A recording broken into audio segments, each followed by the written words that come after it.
Eh, Supongo que se ve el enunciado, ¿cierto? Sí, sí se ve. Ya, entonces está en la tarea número 5. Partamos con la P1. Ya ahí vamos a ir viendo hacia errores de enunciado. Una partícula se lanza con velocidad v sub 0 sobre una superficie horizontal.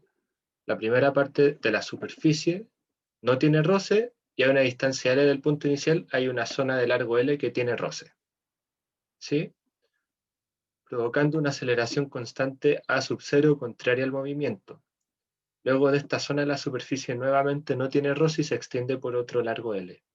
Determina el valor mínimo de B de manera que la partícula pueda atravesar la zona con roce y B si la partícula es lanzada con una velocidad inicial igual al doble del valor mínimo, encontrado en la parte A obviamente. Grafique la función y velocidad de la partícula en función del tiempo. El gráfico debe indicar todos los hitos y valores relevantes. Aquí los hitos y valores relevantes serían los intervalos donde inicia el roce y termina el roce, ¿cierto? Bueno, a explicar el problema, y como nota dice que todo el movimiento es unidimensional. Entonces tenemos un movimiento horizontal. A ver, no, no tengo el lápiz para rayar, pero bueno. Vamos a recorrer una distancia sin desacelerarnos y luego, producto del roce, vamos a recorrer una distancia desacelerando. La distancia en la que vamos a desacelerar es de largo L.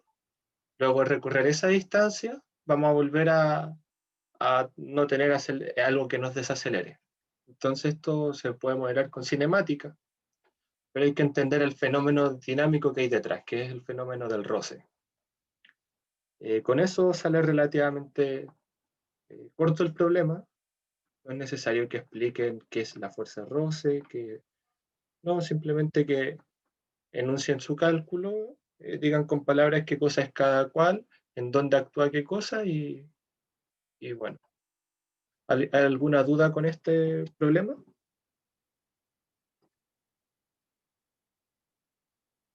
¿No? Bueno, voy a avanzar al segundo y así vamos a pasar por todos los problemas. Entonces está leído. Número 2. Un bloque de masa m se coloca sobre un bloque de masa m grande y se une a una pared mediante un resorte de constante elástica K y largo natural L0. Se mantiene siempre horizontal. El coeficiente de roce estático entre los bloques es mu, conocido, si el conjunto es soltado con el resorte estirado, un largo D. Respecto a la posición de equilibrio, entonces, determine la fuerza de roce sobre el bloque M en función del tiempo y B calcule la amplitud máxima de las oscilaciones para la cual los bloques no resbalan entre sí. En este caso, calcule la energía del sistema. Y acá hay que usar un poco de cinemática, un poco las nociones de dinámica y usar algunas cosas de energía, ya que es lo que se ha visto ahora la última semana, la última clase. Eh, ¿Qué está ocurriendo? Nosotros sabemos ya que la fuerza de roce es una fuerza por intervalo, donde va a haber roce estático y roce dinámico.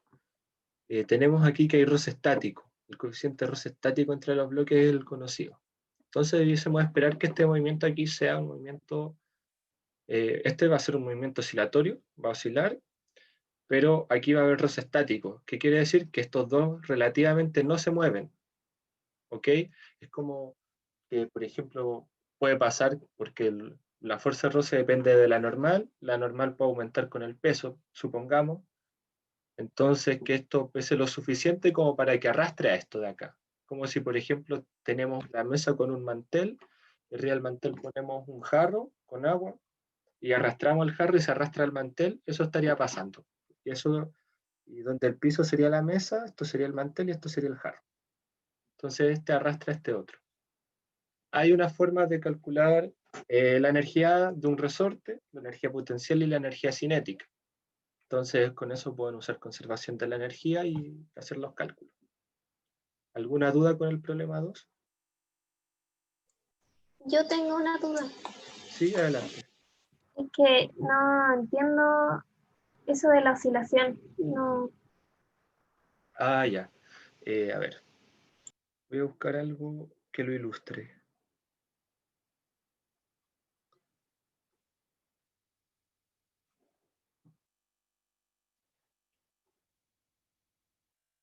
Una oscilación en realidad es un tipo de movimiento.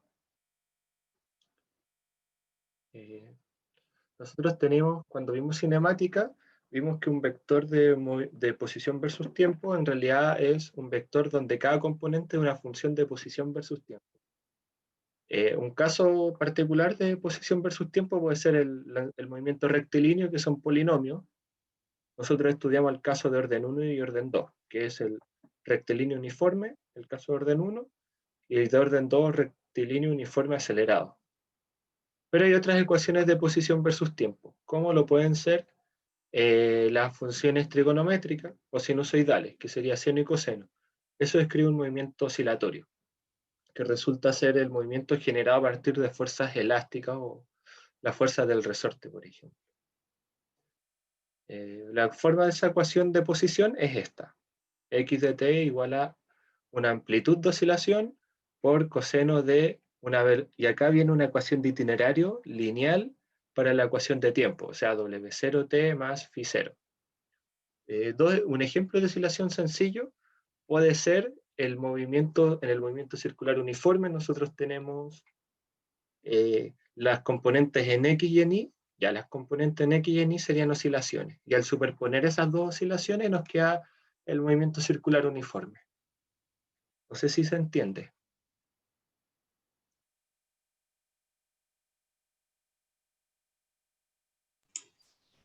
Sí, muchas ¿Sí? gracias. Ya, perfecto. Y bueno, obviamente estudiando este fenómeno podemos estudiar la cinemática, la dinámica, que son fuerzas que dependen de la posición. Entonces empieza a quedar algo que se llama una EDO. Lo voy a colocar igual. A ver.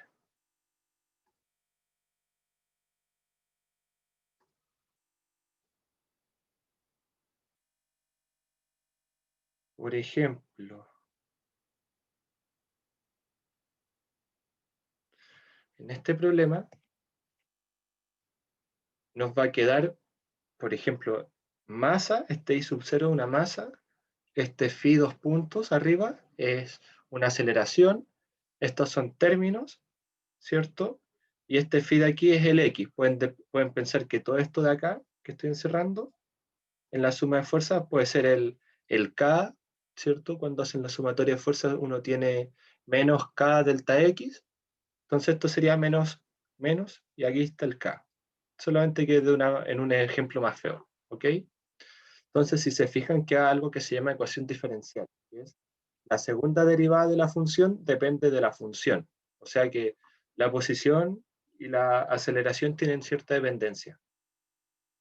Eso pasa en la suma de fuerzas. La solución para esta ecuación diferencial no es complicada, es la ecuación de posición que nosotros ya sabemos de antes cómo es, que es la ecuación trigonométrica.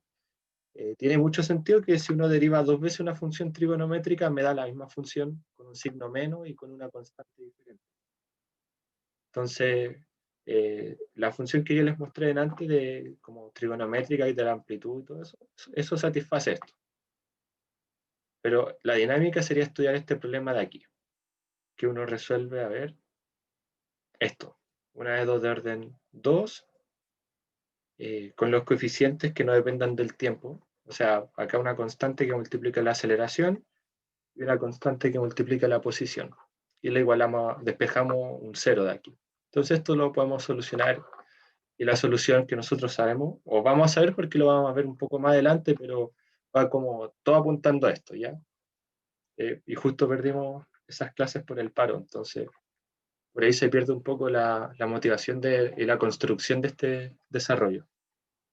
Pero es eso.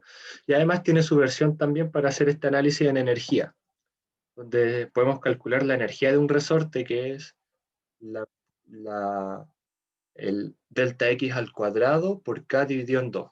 Es parecido a la energía cinética, pero en vez de la masa, el K del resorte, y en vez de la velocidad, la posición al cuadrado. ¿Ok? Entonces tenemos eso. Acá, por ejemplo, calcule la amplitud máxima de las oscilaciones.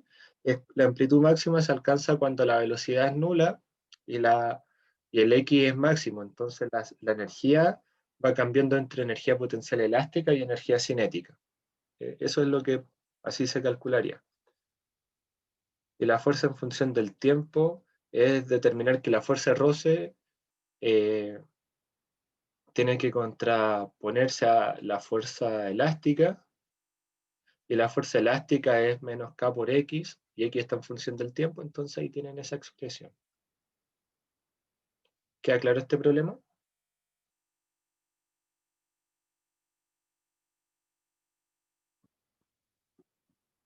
¿Hay alguna otra duda?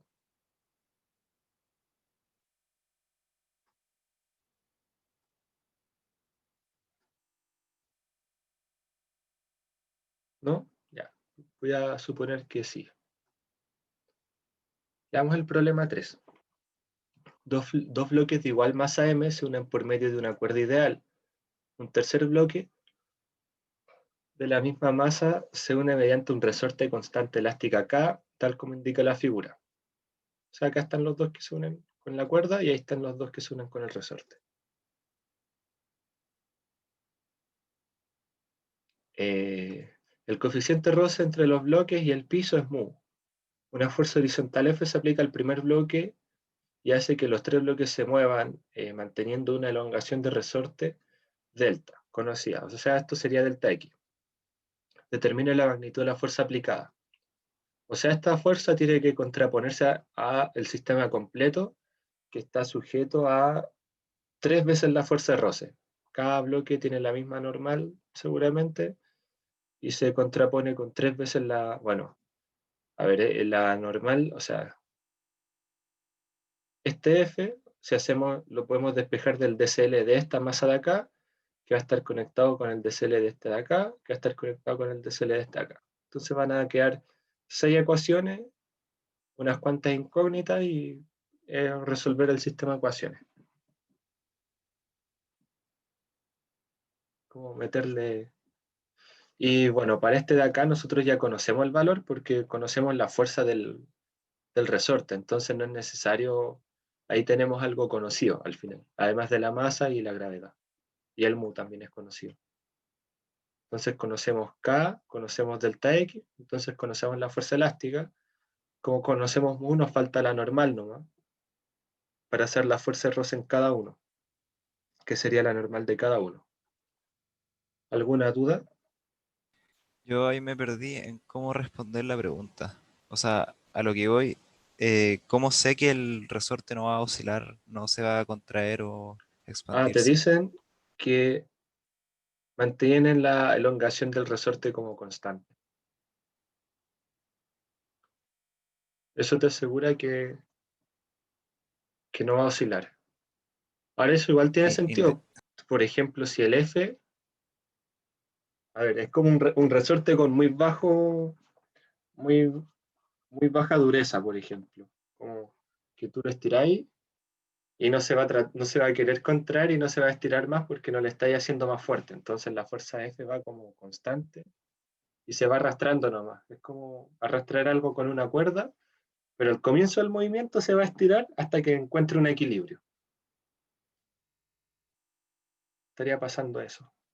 No sé si se entiende o eso responde a tu pregunta. Sí, sí, gracias. ¿Sí? Ya, bacán. ¿Otra duda?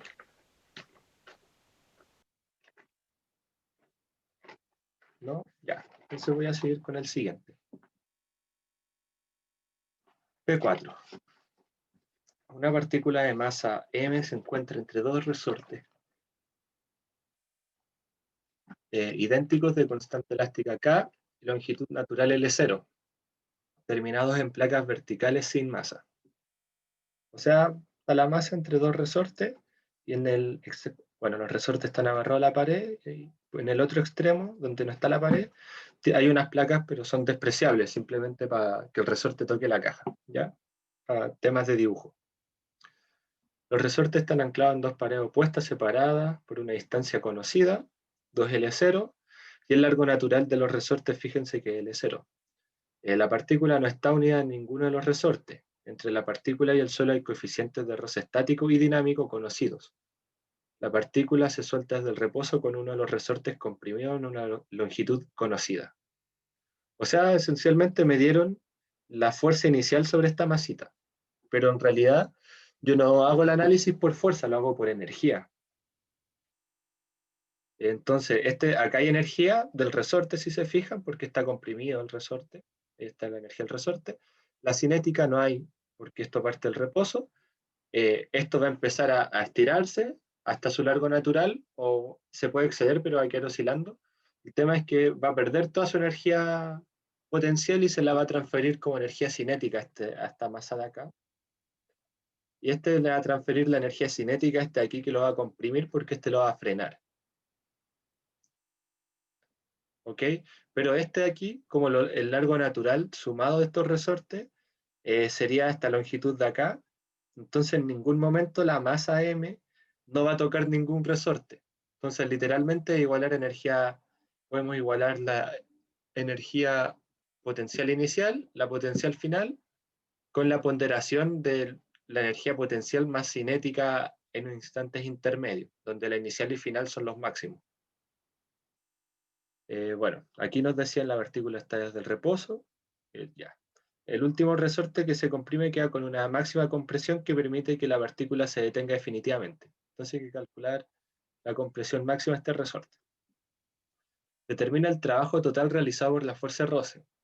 Aquí tenemos que, como hay roce, tenemos que no se conserva la energía, pero sí se conserva en cierto aspecto. O sea, podemos sumar energía mecánica inicial igual a la energía mecánica final, más lo que se perdió, obviamente. Y lo que se perdió es el trabajo del roce.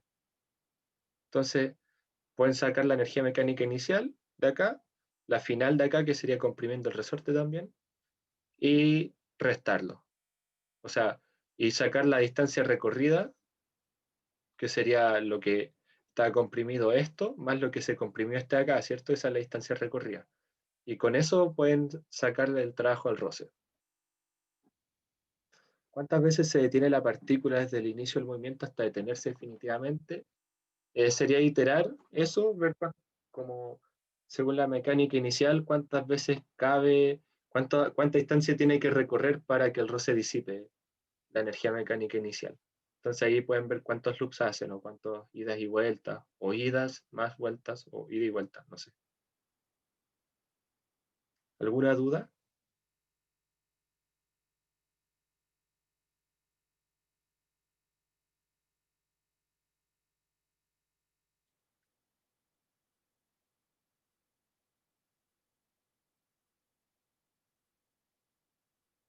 ¿No? Perfecto.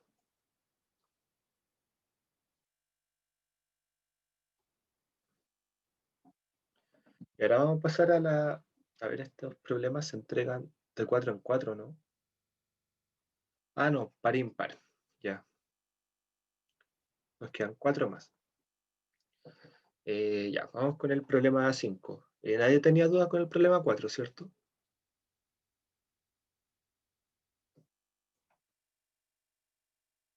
Bueno, el problema 5. 3 trabajadores levantan un piano de 300 kilogramos hasta un departamento que está a 25 metros sobre la calzada, usando un sistema de cables y poleas. Cada trabajador puede entregar una potencia conocida, y el sistema de poleas tiene una eficacia del 75%, es decir, 25% del trabajo entregado se pierde, sobre todo en forma de calor debido al roce. Esto de que se pierda en forma de calor no es importante.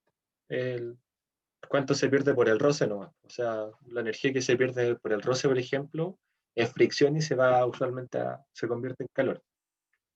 Pero quiere decir que la energía mecánica inicial es igual a 3. No, la energía mecánica, 3/4 de la energía mecánica inicial es igual a la energía mecánica final, a cualquier tipo de desplazamiento. Eso me dice simplemente. O sea, que sea por el calor no da lo mismo. Despreciando la masa del sistema de poleas, encuentre el tiempo que necesitan para levantar el piano, desde la calzada hasta el departamento. Esto sería, no hay resortes, pero es la típica de energía mecánica inicial y final con potencial y cinética, salvo que hay roce. Entonces no se conserva normalmente. Y hay que considerar el trabajo al roce, pero este dato aquí de que la eficacia es el 75%, me dice, mira, toma el trabajo del Rossi y va a ser o sea, toma la mecánica final, siempre que la tomes, va a ser esto respecto al inicial. Me dice eso.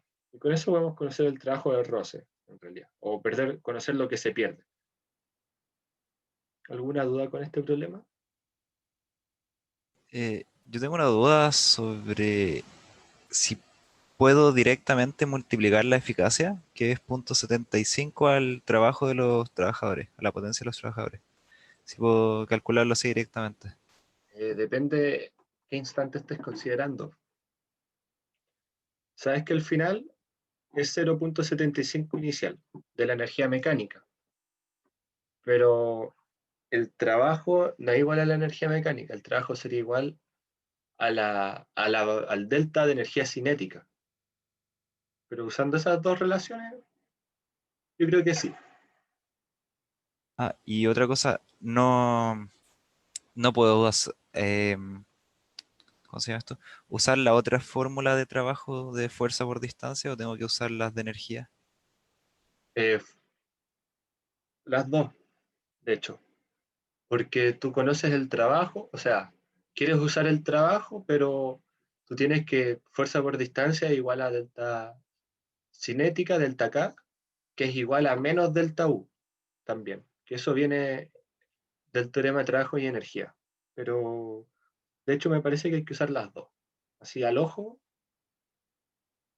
tiene pinta de usar las dos, ¿cachai? Porque tienes los datos que tienes, los tienes para hacer trabajo, o sea, tienes eh, cuánto se pierde cuánto es el trabajo final respecto al inicial, entonces con eso no está tan explícito la energía cinética y la potencial, pero para trabajar con conservación de la energía, pero tienes cómo convertir el trabajo a energía cinética y a potencial, usando esas dos relaciones. Te queda una especie de sistema de ecuaciones en realidad. Yo creo que por Ok, ahí sale, debiera ya, salir. gracias. Ya. ¿Otra duda?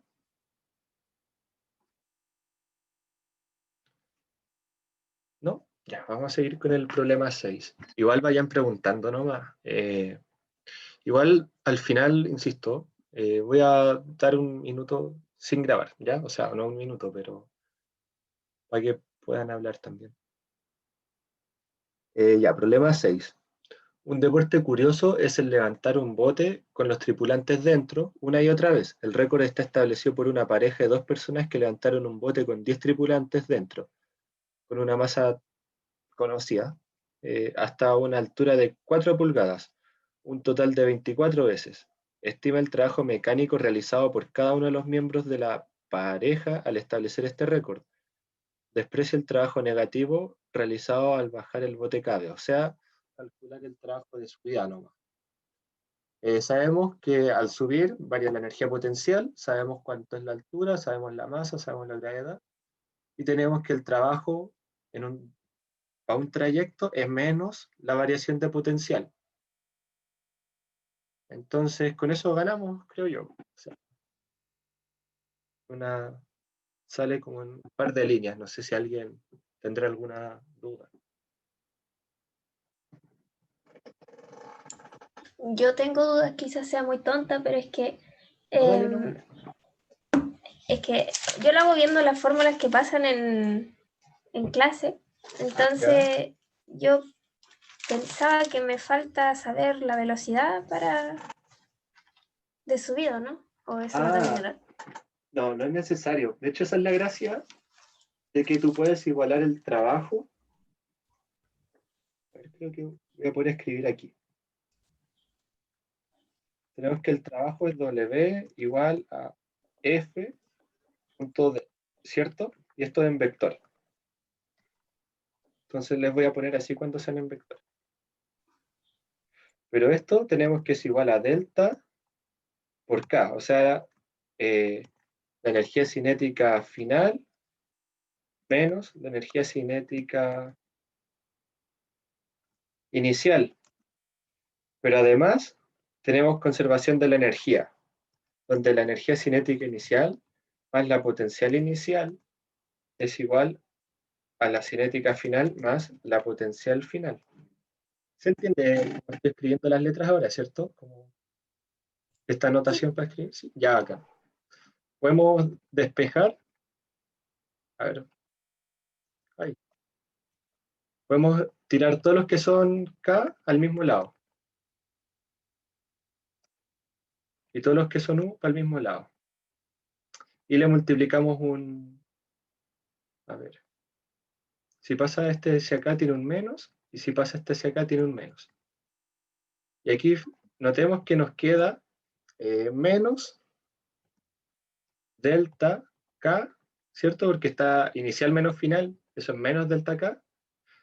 Y acá nos queda final menos inicial, delta U.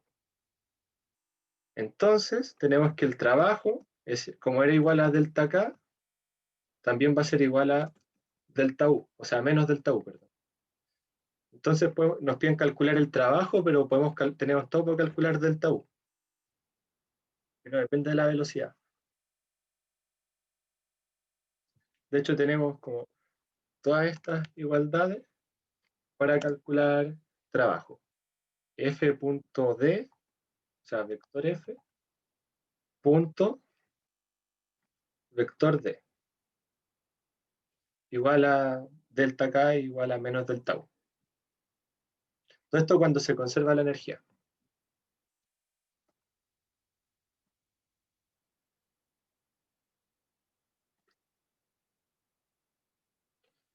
¿Ok?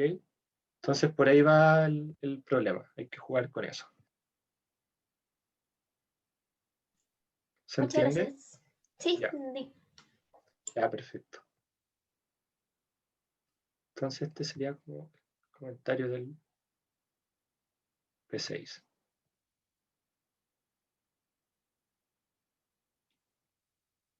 Igual me llamó la atención que hubieran tantos problemas de energía porque en auxiliar no hemos visto, ni tampoco en las auxiliares que se han dado por pasada los problemas de energía. De hecho, esta semana recién vamos a ejercitar eso.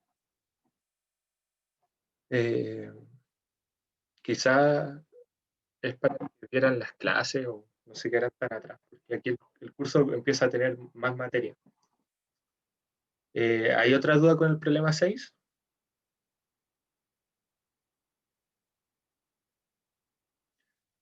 Si no, voy a avanzar con el 7. Tenemos una partícula de masa m se mueve a lo largo de un círculo horizontal de radio r sobre una mesa de superficie rugosa. ¿Ya? Rugosa, entonces roce.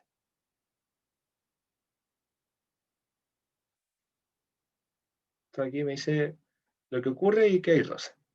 Está amarrada a una cuerda cuyo extremo está fijo al centro del círculo. La rapidez inicial de la partícula es conocida.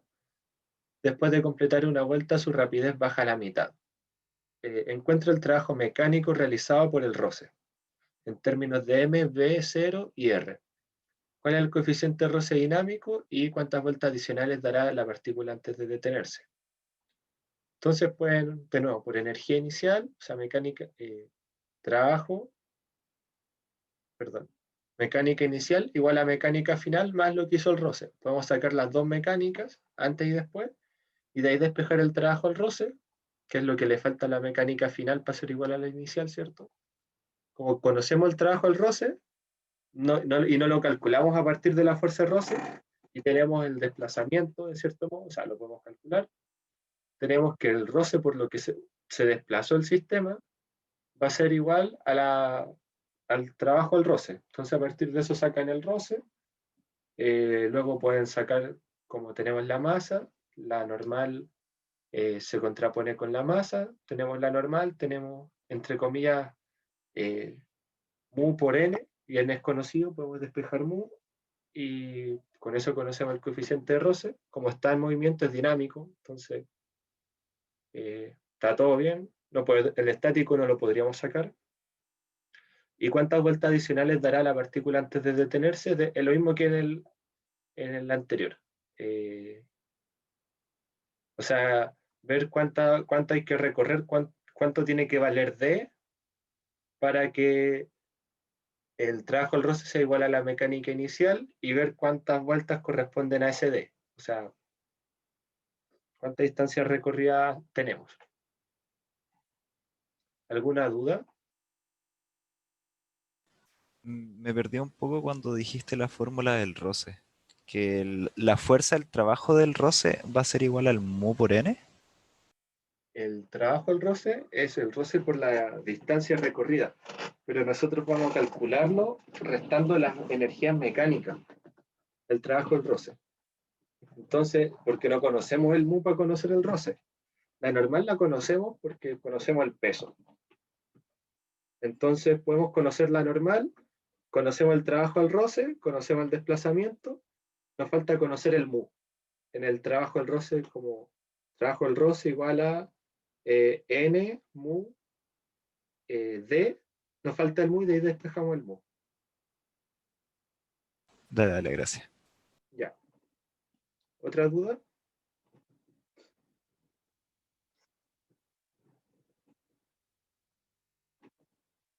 ¿No?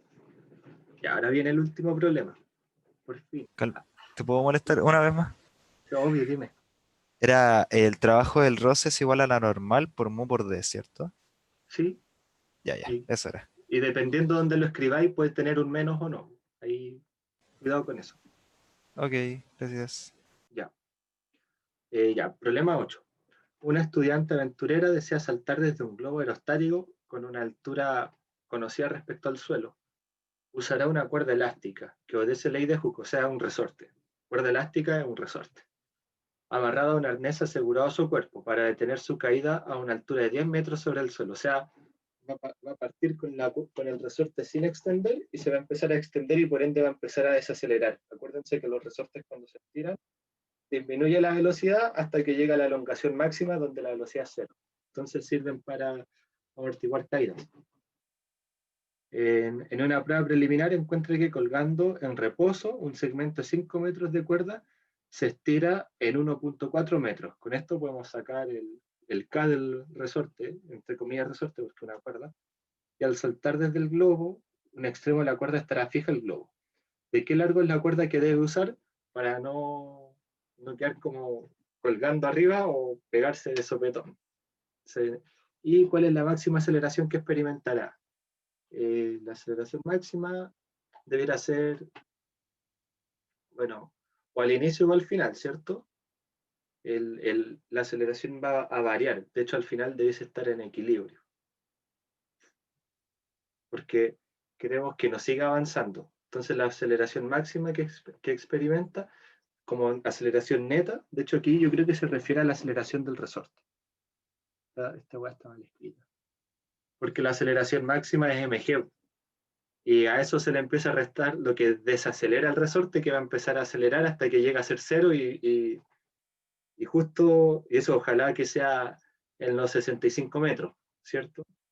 Para que quede como justo encima de la superficie en equilibrio.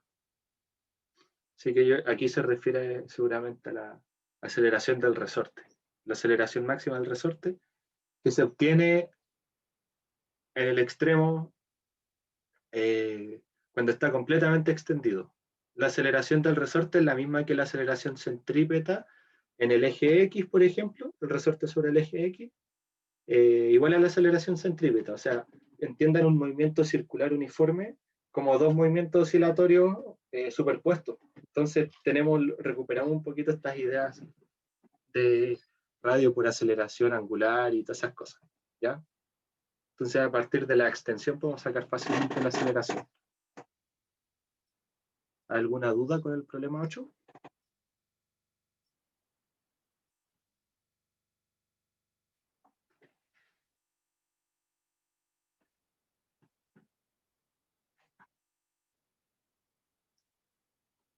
¿No?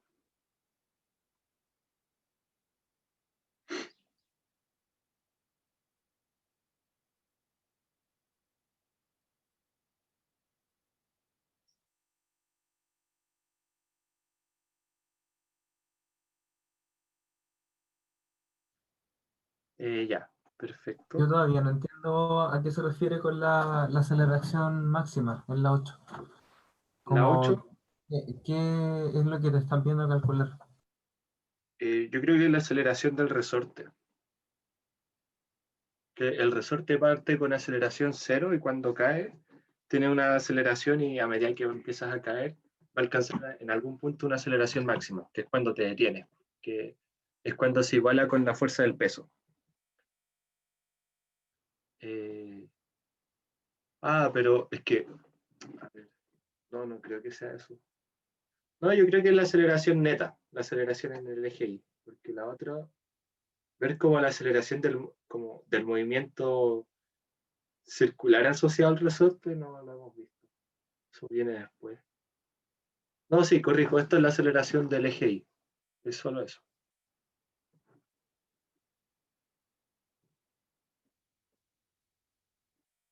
Pero aquí, de hecho, esta cuestión se Pero la responde sin aceleración en ecuaciones. ese caso es constante, po, ¿no? No es constante.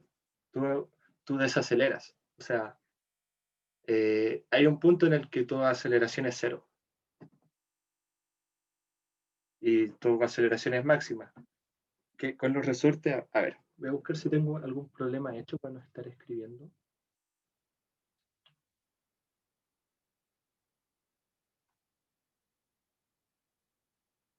A ver.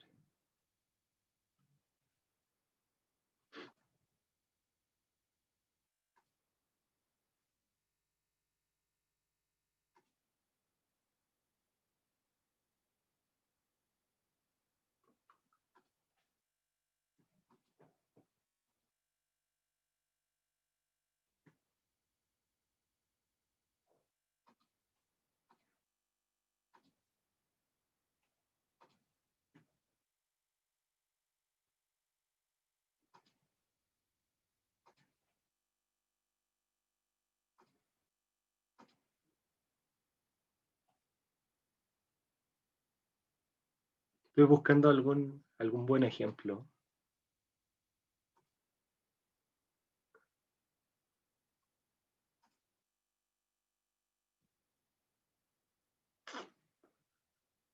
Ay, no.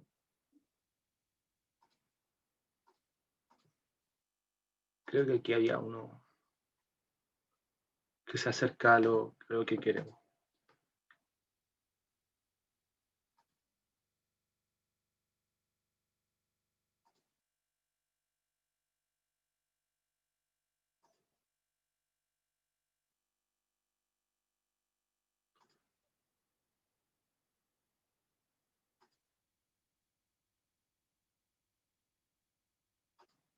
Ya, este nomás.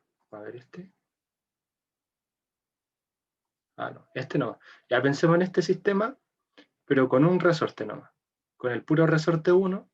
Y digamos que esta masa viene con una velocidad y empieza a aplastar el resorte.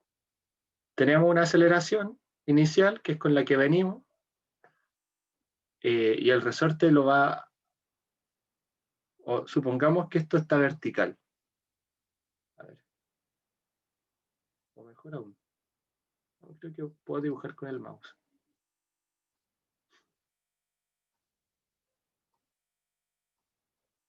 Tenemos esto cayendo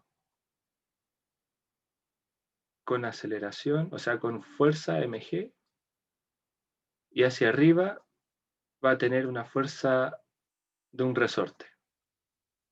Entonces esta cuestión va a caer, va a caer, va a caer, y acá, bueno, acá su velocidad va a ser cero, pero la aceleración, la fuerza del resorte va a ser máxima.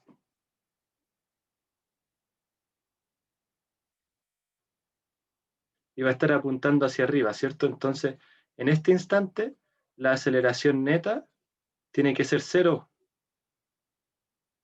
Es como que el vector de aceleración acá sea así, luego empieza a disminuir porque cada vez va frenando y cada vez va acelerando menos.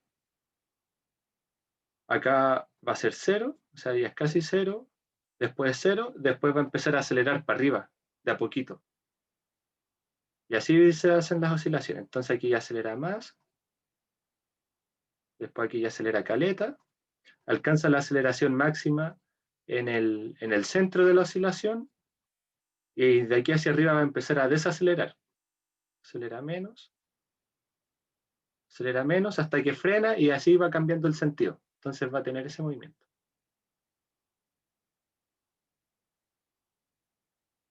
Eso pasa. Entonces va a haber una aceleración máxima que es en el centro de la oscilación al final, que es cuando la extensión del resorte es 0. No sé si eso responde la duda. Sí, sí. Sí, ya, perfecto. Ya, entonces, bueno, ya estamos con los 8 problemas, los revisamos. Ahora voy a cortar la grabación para que no quede tan largo el video.